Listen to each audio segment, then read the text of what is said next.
ലാലേട്ടനെയോ മമ്മൂക്കയോ വെച്ച ഒരു പടം ചെയ്യാനുള്ള പദ്ധതികൾ മനസ്സിലുണ്ട്.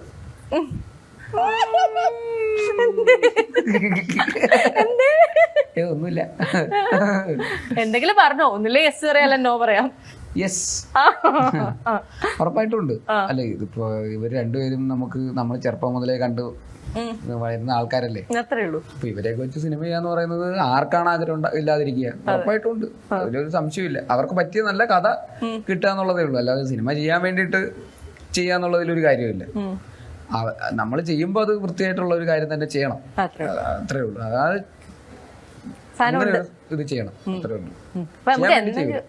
എന്തെങ്കിലും പ്രതീക്ഷിക്കാം ഉറപ്പായിട്ടും, തീർച്ചയായിട്ടും. പിന്നെ ചില പടങ്ങളോട് നോ പറയാനുള്ള ധൈര്യം അന്നും ഇന്നും എന്നുമുണ്ട്. അന്ന് കുറവായിരുന്നു, ഇന്നിപ്പോ കുറച്ചുകൂടെ കിട്ടി തുടങ്ങിയിട്ടുണ്ട്. ഇനി അങ്ങോട്ട് ഇന്നൂടെ കുറച്ചുകൂടെ, അതായത് ആൾക്കാർ എങ്ങനെ എടുക്കും, ആൾക്കാർ നമുക്ക് അങ്ങനെയൊക്കെ ടെൻഷൻ ഉണ്ടല്ലോ. പണ്ട് ചില പടങ്ങളോടൊന്നല്ല, എല്ലാ കാര്യത്തിലാണെങ്കിൽ നോ എന്ന് പറയാനുള്ള ഒരു ബുദ്ധിമുട്ട് എപ്പോഴും ഉണ്ടാവുമല്ലോ.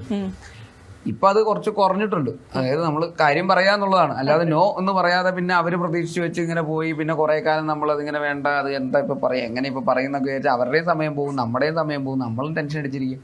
അതിനും പകരം കാര്യം അപ്പൊ തന്നെ പറയുന്നു, അന്നോ അല്ലെങ്കിൽ അതിന്റെ പിറ്റേ ദിവസമോ 2 ദിവസത്തിനുള്ളിൽ തന്നെ ചേട്ടാ ഇതാണ് കാര്യം, എനിക്ക് പറ്റില്ല അപ്പൊ എന്ന് പറഞ്ഞു കഴിഞ്ഞാൽ പിന്നെ വേറെ ആർക്കും അങ്ങോട്ടും ഇങ്ങോട്ടും ഒരു കമ്മ്യൂണിക്കേഷൻ ഇഷ്യൂ ഇല്ല. ചിലപ്പോൾ അവർക്ക് ചിലപ്പോൾ വിഷമം തോന്നുമായിരിക്കും, അല്ലെങ്കിൽ അവരോട് നമ്മളോട് ദേഷ്യം തോന്നുമായിരിക്കും.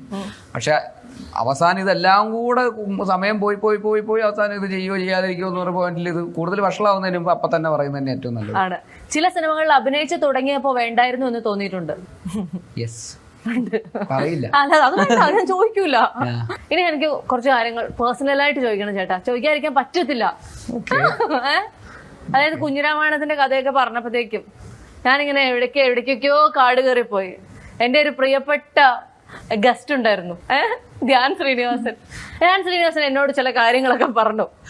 അതിൽ സത്യമുണ്ടോ ഇല്ലയോ, കാര്യം എന്താണെന്ന് അറിയണമെങ്കിൽ നിങ്ങൾ ആ ഇന്റർവ്യൂ എടുത്ത് കാണണം കേട്ടോ. ധ്യാൻ ശ്രീനിവാസൻ ഇന്റർവ്യൂ ബിഹാനൂർ സൈസിൽ തന്നെ കിടക്കുന്നുണ്ട്. കുഞ്ഞിരാമായണ സിനിമ ചെയ്യിച്ച് പാവം ധ്യാനിനെ റെഡിയാക്കി എടുത്തായിരുന്നോ? എനിക്ക് ധ്യാനിനെ സംബന്ധിച്ചിടത്ത് എനിക്ക് ഉത്തരങ്ങളൊന്നും പറയാൻ എനിക്ക് താല്പര്യമില്ല. ധ്യാൻ ഇഷ്ടമുള്ള പോലെ സംസാരിക്കട്ടെ, പറയട്ടെ. എന്താന്ന് വെച്ചാൽ ധ്യാന്റെ ഇന്റർവ്യൂവിന്റെ ഭയങ്കര ആരാധകനാണ് ഞാൻ, ഉള്ള കാര്യം പറയാലോ. അപ്പൊ അതുകൊണ്ട് അവന് പറയാനുള്ളത് അവൻ പറയട്ടെ, അവന് സന്തോഷം കിട്ടുന്നുണ്ടെങ്കിൽ അവൻ ചെയ്യട്ടെ. ഞാൻ അതിനെ കുറിച്ച് ഇനി വല്ലതും പറഞ്ഞു, അവൻ ഇനി വേറൊരു ഇന്റർവ്യൂവിൽ പോയിട്ട് എന്നെ കുറിച്ച് കൂടുതൽ പറഞ്ഞു പിന്നെ ഇത് വഷളാക്കാൻ എനിക്ക് താല്പര്യമില്ല. അവന്റെ ഇഷ്ടം എന്താന്ന് വെച്ചാൽ അവൻ ചെയ്യട്ടെ.